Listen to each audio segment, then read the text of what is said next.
Hello friends, today we are going to some examples of voice. Last period we have seen some examples of voice. Active voice into some sentence or all the sentence convert active voice into passive voice. आपण पाठीमागे पाहिले की काय वाक्य बरीच सगळीच वाक्याची पाहिली आपण की जे ऍक्टिव्ह वॉइस मधून आपण पॅसिव्ह मध्ये रूपांतर पाहिजे केलेले आहेत आपण जे वाक्य एस व्ही ओ आहेत जे subject plus verb plus object आहेत की ते ऍक्टिव्ह वॉइसचे आहेत आणि तशा प्रकारच्या वाक्याचं आपण काय केले पॅसिव्ह वॉइस मध्ये रूपांतर केलेलं आहे आणि हे जे आपण सुरुवात पाठीमागे 8वीला वगैरे पाहिलेले आहे तशा प्रकारचे काय वाक्य मी तुम्हाला एकदम सिंपल वाक्य आपण परवा पाहिलेले पाठवत असाला. Now today some examples of voice. तर काही असेच वाक्य आहेत की जर थोडी वेगळे. For example number 1 Gita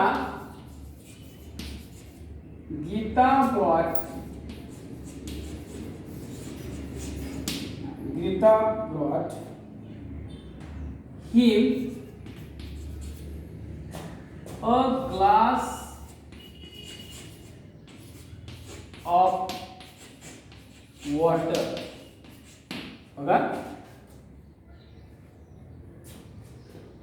Geeta brought him glass of water. In this sentence or this sentence active voice. This sentence is active. हे वाक्य active voice आहे म्हणजे कर्ते प्रयोगाचं वाक्य आहे because it is subject verb object and it is also object. O means फक्त O means object म्हणूया आपण ठीक आहे. This is a indirect object, this is a direct object. हे अप्रत्यक्ष कर्म हे प्रत्यक्ष कर्म दोन्ही कर्मच आहे. एस व्ही ओ फक्त या ठिकाणी दोन ओ आहे. आता एक आपण ओ जरी काढला तरी चालेल पण असं हे का करायचंय आपल्याला सांगायचं काय माहितीये का तर हे दोन्ही प्रकारे दोन एक हा कर्म विचार घेतला तर हे इतर मध्ये घ्यायचं विचार करायचा आणि हा कर्म म्हणजे दोन्ही प्रकारे आपण वी सॉल्व बोथ टाइप्स किंवा दोन प्रकारे आपण काय करू शकतो सोडू शकतो. वी सॉल्व बोथ ऑब्जेक्टिव्ह दोन्ही क्रमानुसार आपण त्या ठिकाणी सोडू शकतो. बघूया आपल्याला हे घेऊ आपण हिम हे जर कर्म घेतलं बघा हिम कर्म करण्याच्या ठिकाणी घ्या म्हणजे हिम इथं असली ना आपण बरोबर आहे पण आपण वाक्य सुरुवात करतोय म्हणून काय केलं पाहिजे पहिला अक्षर कॅपिटल घ्यायचं ओके हिम. पण हिम लिहित असताना आता तुम्ही हे हिम लिहिलं परंतु हे द्वितीय आहे हे सर्वनाम या ठिकाणी जे इनडायरेक्ट ऑब्जेक्ट असतं ते शक्य बरेच इनडायरेक्ट ऑब्जेक्ट हे कसं असतंय द्वितीय असतात तर त्या द्वितीय वापरायच्या नाही त्या प्रथम वापरायच्या. आता हिमची प्रथम काय आहे तर ही आहे हिमची प्रथम काय आहे ही आहे बरोबर आहे याचं काम समजलं. आता नियम काय आपण सांगतो की कर्म करता घेतल्यानंतर when object take into position of subject जेव्हा कर्म करते ठिकाणी घेतो तेव्हा त्याची प्रथम वापरायची तो घेतला त्यानंतर या वेळेला वचन बघूया ही म्हटलं तो म्हणजे किती वचन किती एक सिंग. आता आणि काळ बघायचा काळ कोण सांगतो तर क्रियापद हे ब्रॉट तर हे ब्रॉट कसं आहे ब्रिंगचं पास्ट टेन्स आहे हे आपल्याला माहिती पाहिजे. ब्रिंग या क्रियापदाचं पास्ट टेन्स कुठलं आहे ब्रॉट म्हणजे हे आणि चेंज द व्हॉइस किंवा व्हॉइस म्हटलं की आपल्याला मूळ क्रियापद पास्ट टेन्स म्हणजे प्रेझेंट टेन्स पास्ट टेन्स आणि पास्ट पार्टिसिपल हे आपल्याला प्रत्येकाला माहितीच असलं पाहिजे असं आपण 8वी 9वीला पाहिलेच आहे. पुन्हा बघा ब्रॉड किंवा असं आपण प्लेड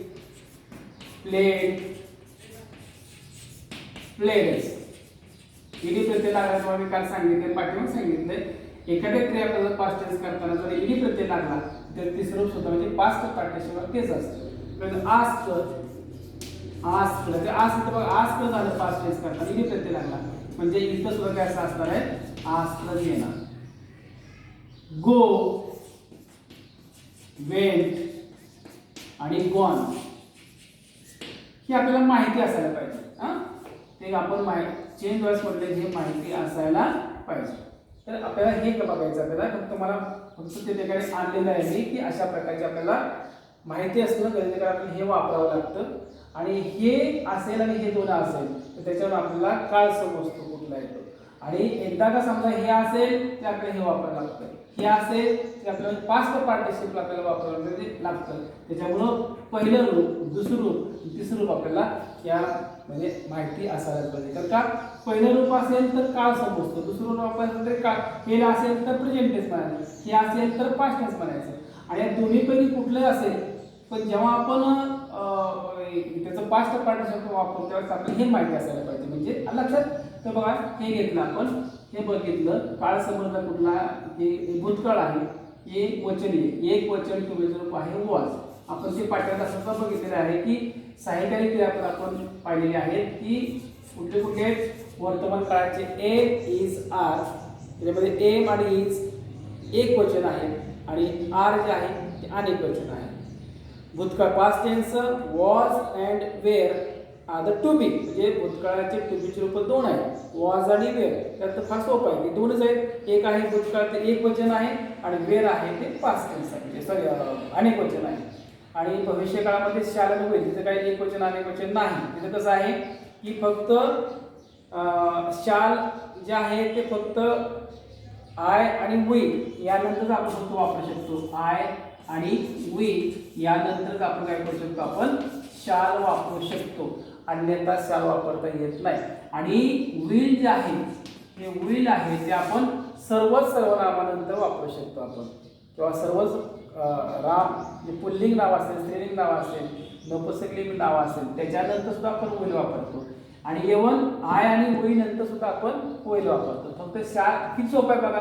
थोडक्यात विल सगळ्याच करते, जेवढे वाक्यातले करते असतात त्याच्यानंतर वापरता येतं. फक्त शाल जे आहे हे फक्त आय आणि विल नंतरच फक्त वापरू शकतो.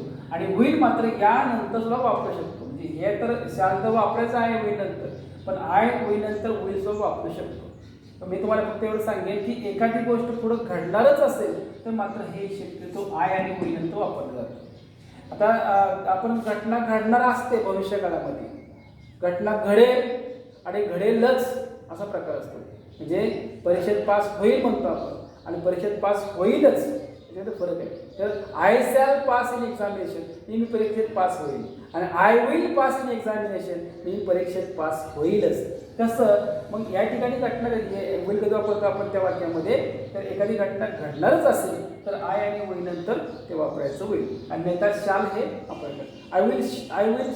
आय शाल पास इन एक्झामिनेशन मी परीक्षेत पास होईल, आणि I will pass in examination मी परीक्षेत पास होईलच. लक्षात. तर ठीक आहे. ही वॉज, त्यानंतर याचं काय करायचं आपण वापरला आपण ही वॉज, तिसरं कसं ब्रॉट, ही वॉज ब्रॉट. त्यानंतर काय करायचं, आता हे घ्यायचं इतरमध्ये घ्यायचं, त्याच्यानंतर हे घ्यायचं अ glass of water, glass of water हे जमतंय. पण आता राहिले काय आपल्याला बाय नंतर वापरायला, म्हणजे हे सगळं वापरल्यानंतर बाय वापरायचं प्रिपोजिशन, म्हणजे याच्यानंतर आपण येतो आपण पीपी नंतर वापरा असतो. पण पीपी त्या वाक्यामध्ये जर समजा याच्यानंतर काय भाग असेल तर तो काय करायला लिहून काढायचा, किंवा बाय नंतरच त्याचा किंवा तृतीय वापरायचं लिहू शकतो. पण शक्यतो काय करायचं पीपी नंतर वाक्यातला जो काय भाग राहिला, आता क्रियापद जे कर्म आहे आपण पाहतोय त्याशिवाय जर काही तर कुठला भाग एक्स्ट्रा भाग असेल तर तो काय करायचा पीपी नंतर लिहायचा. आणि तो लिहिल्यानंतर मग काय करायचं, तरी तो कुठला आहे अ ग्लास ऑफ वॉटर ऑदर आहे तो लिहायचा, तो लिहिलेला आहे. नंतर बाय हे लिहायचं नेहमीप्रमाणे बाय. आणि करता कुठला आहे गीता. आता गीताला द्वितीय नाही, नावा आपण बरोबर बघितला, पण गीता नावाला द्वितीय नाही, फक्त सर्वनामाला आहे. I we you he she it they यांना काय केले त्याच्या द्वितीय आहे. जर तिथं आय असता तर बाय नंतर मी आला असतं, वी असता तर बाय नंतर अस आला असतं, दे असता तर बाय नंतर देम आला असतं. ते परवा आपण लिहून घेतलेलं आहे. तर इथं नावाला द्वितीय नाही, तर बाय गीता असं. ओके ना. आता ही झालं तुम्ही लक्षात घ्या, हे मी पुसतो आता हे झालं थोडं फक्त. हे झालं पहिल्या प्रकार वाक्य. आता काय करू आपण या प्रकारे आपण घेतलं. आता या प्रकारे घेऊ आपण ग्लास ऑफ वॉटर. बघा a glass of water, glass of water. आता बघा इथे किती वचन आलं, तर अ म्हटलेलं आहे म्हणजे एक वचन. अ असेल तर एक वचन. ग्लास ऑफ वॉटर म्हणजे पाण्याचा एक ग्लास, एक वचन. ब्रॉट, आता इथं बघितलं आपण कुठला पास्ट टेन्स आहे तो आहे ब्रॉट, पास्ट टेन्स आहे. हां म्हणजे इथं पहिलं रूप, पहिले रूप म्हणतो आपण, दुसरे रूप आणि तिसरे रूप म्हणजे past participle. A glass of water एक वचन आणि ब्रॉटला पास्ट आहे. भूतकाळात म्हणजे पाठ म्हणजे भूतकाळ, भूतकाळाचं एक वचन कुठे तिथं वॉज आले ते पण वॉज येणार. इथं पण एकच वचन होतं आणि काळ भूतकाळ, इथं पण एक वचन काळ भूतकाळ वॉज, वॉज असं घेऊ आपण वॉज. नंतर क्रियापदाचं पास्ट तिसरं रूप. आता ब्रॉट म्हटलं की याचं तिसरं रूप जरी दुसरं रूप ते असतं तिसरं रूप तेच असणार ब्रॉट, हे आपल्याला माहिती असायला पाहिजे. ब्रॉट,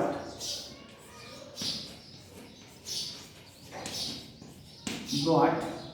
नंतर मग काय त्याच्याबद्दल आता हे राहिले पाहिजे तर, परंतु जर समजा डायरेक्ट ऑब्जेक्ट जर आपण वाक्य सोडवलं आणि इनडायरेक्ट ऑब्जेक्ट म्हणजे द्वितीय जर असतील तर काय ते द्वितीयच्या अगोदर काय वापरायचं, टू वापरण्याचं. टू. आपण जर समजा डायरेक्ट ऑब्जेक्ट जर आपण वाक्य सोडवलं म्हणजे द्वितीय सोडून दुसरं जे कर्म आहे त्या जर कर्माने वाक्य सोडवलं तर ज्या द्वितीय दिलेले आहेत त्या द्वितीयाच्या अगोदर तो वापरायचं. म्हणजे तिथं टू वापरलं आणि ही आहे तसं तो घेतला. नंतर काय करायचं, बाय हे प्रिपोजिशन आणि परत वाक्याचा करता कुठला गीता ते गीता द्यायचं. अशा प्रकारे वाक्य. म्हणजे वाक्यात दोन कर्म असतील तर अशा प्रकारे दोन्हीपैकी कुठल्याही वाक्य. पण समजा तुम्हाला काउन्सिलर सांगितलं की फक्त तुम्हाला तुम्हाला दोन कामाला एक प्रकार सोडवायचं आहे, पण सांगितलं की हे वाक्य दिलं Geeta brought him a glass of water and काय सांगितलं a sentence beginning with he. तर तुम्हाला काय म्हणजे ह्या प्रमाणे सेंटेन्स बिगिनिंग विथ फक्त सांगितलं सेंटेन्स बिगिनिंग विथ ही, तर काय करा ह्या वाक्याची सुरुवात ही ने करा आणि वाक्य सोडा. तर तुम्हाला ह्या पद्धतीने आपल्याला हिमचा उपयोग करून म्हणजे या पद्धतीने सोडवते वाक्य. आणि सांगितलं sentence beginning with glass of water, तर वाक्य सुरुवात अ ग्लास ऑफ वॉटर ने करा म्हटलं तर तुम्हाला हे वाक्य करायला पाहिजे. म्हणजे आपल्याला दोन्ही प्रकारे वाक्य सोडवता आलं पाहिजे. ओके ठीक आहे. आता दुसरं वाक्य घेऊया आपण असं लिहूया. हे असं जातं बघा दुसरं वाक्य घेऊ आपण असंच. She offered, she offered, she offered, she नाही आपण काय करू बदल करता. तुम्हाला हे वाक्य लिहिलं कधी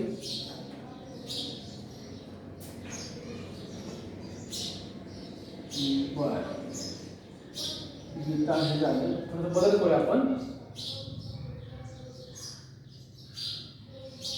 बर ही ऑफर्ड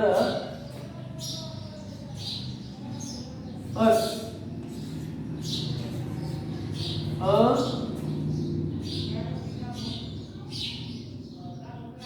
bag of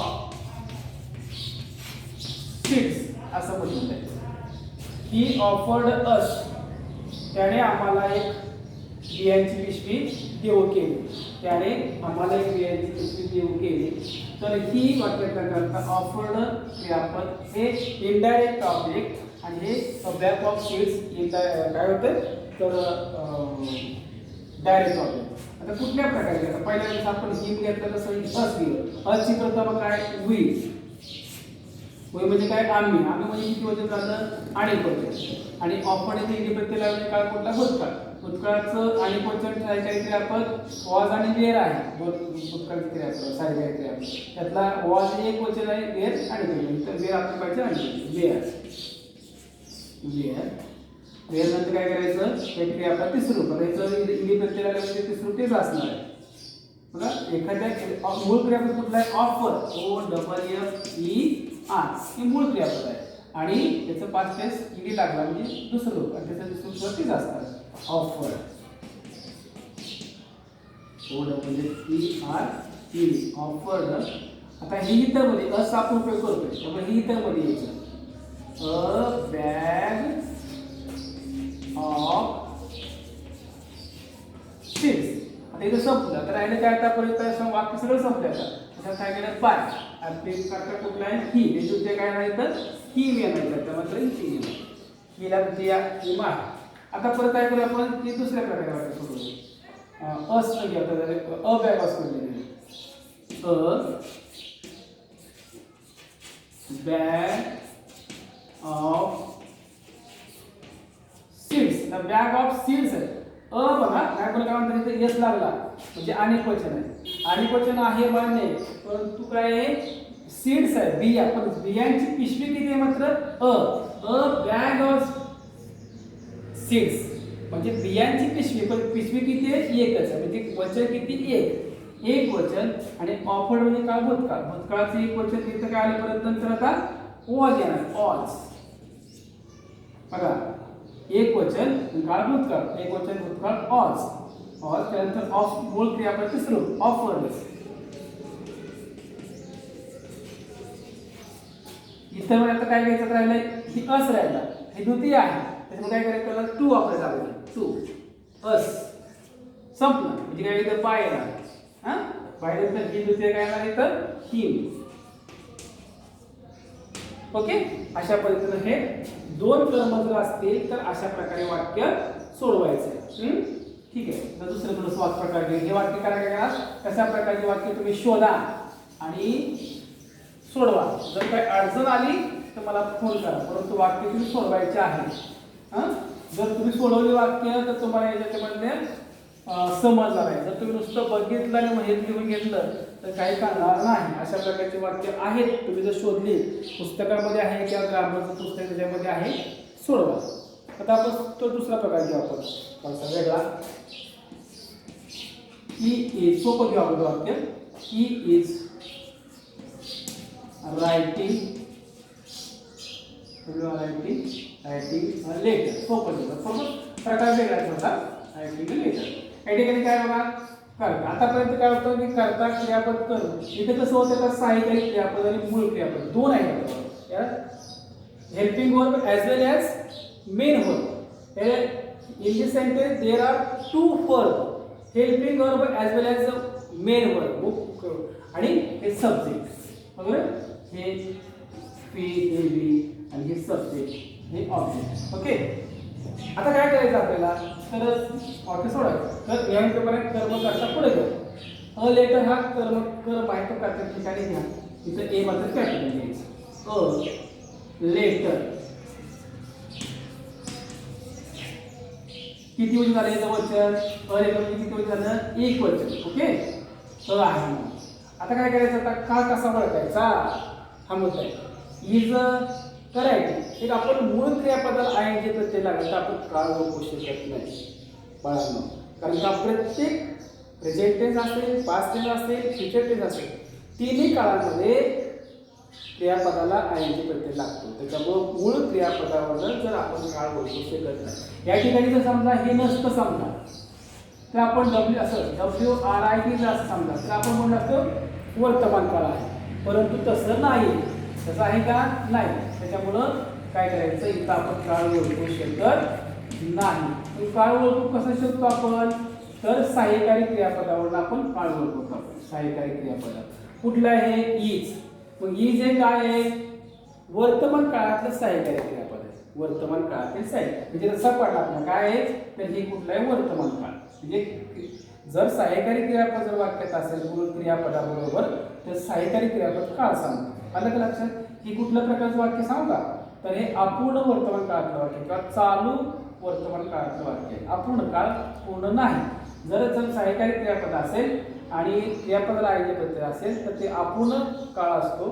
पण पहिला जो सहाय्यकारी क्रियापद आहे तो काळ सांगतो. या ठिकाणी इज आहे म्हणजे वर्तमान काळ. या ठिकाणी ऑज रायटिंग आलं असतं तर अपूर्ण भूतकाळ आलं असतं. आलं लक्षात, ठीक आहे. काळ इथे कुठला आला, वर्तमान काळ. वर्तमान काळाचे एक वचन कुठलं आहे, एम आणि इज. पण आय करता असेल तर आपण हे वापरू शकतो ना, म्हणजे कुठलं इज. नंतर काय करायचं, हे जे आय एन जे आहे ते आय एन ची कार्यामध्ये काय करायचं, बी शब्द असतो. बी बी हा. आणि नंतर हे राईट तिसरं रूप घ्यायचं पण WRIT लक्षात घ्यायचं तिसरं रूप राईट रोड रिटर्न बघा राईट रोड आणि रिटर्न असं. त्यामुळे बघा त्याचं मूळ रूप दुसरं रूप आणि हे तिसरं रूप. हे तिसरं रूप कुठलं असणार आहे रिटर्न रिटर्न झालं तर संपलं. बाय करता कुठलं आहे ही ते कुठे आहे अशा प्रकारे आपल्याला हे वाक्य सोडवता येईल.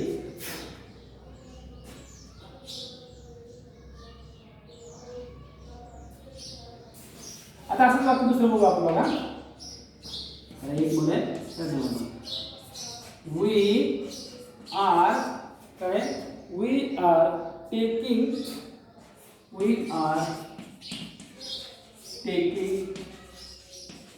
some books बघा असं तर ते सर्व बघा कसं बघा subject helping verb main verb आणि सम बुक्स काय पुस्तके हे काय झालं कर्म झालं. तर पुढे घ्या सम बुक्स किती बुक्स आहेत सम पुस्तके काही पुस्तके आहेत म्हणजे अनेक वचन आहे अनेक वचन आणि इथं आहे जे म्हणजे फक्त अपूर्ण काळ म्हणजे आपण पुढे काय म्हणजे फक्त आपल्याला बिईंग शब्द लिहिण्यासाठी आणि त्या क्रियापदाचं पास्ट पार्टिसिपल लिहिण्यासाठी त्याचा उपयोग करायचा आहे त्याचा काळ ओळखायचा आहे. म्हणजे सम बुक्स एक अनेक वचन आणि काळ सुद्धा कसा आहे प्रेझेंट टेन्स आहे म्हणजे वर्तमान काळाचं अनेक वचन आहे आर. अभ्यास तीन आहे वर्तमान काळाचे एम इज आणि आर हे तीन सहाय्यकारी क्रियापद आहेत. हे एम आणि इज जे आहे ते एक वचन आहे आणि आर जे आहे ते अनेक वचन आहे. आणि याच्यामध्ये काय करतो आपण जर करता आय असेल तर हे वापरतो बाकी सर्व करता एक वचन काही ठिकाणी आपण इज वापरतो आणि राहिलेले कसे अनेक वचन जे करतील आर वापरतो. जे सम बुक्स आहेत अनेक वचन आहे म्हणून काय करतो आपण आर घ्यायचा.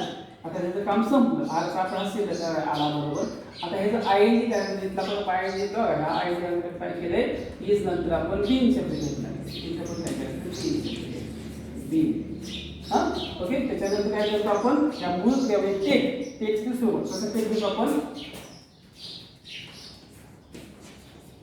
टेक टू आणि टेकन असं टेक टू टेकन म्हणजे राईट टेकन बाय आता कुठला आहे वी तर ते कधी काय आहे अस वैची द्वितीया अस. तर अशा प्रकारे आपण वाक्य हे सोडवू शकतो. ओके तर विद्यार्थी मित्रांनो अशा प्रकारचे वाक्य सोडवा आणि बहुतेक काही अडचण येणार नाही तर आली तर मला विचारा. ओके आपण थांबूया ठिकाणी.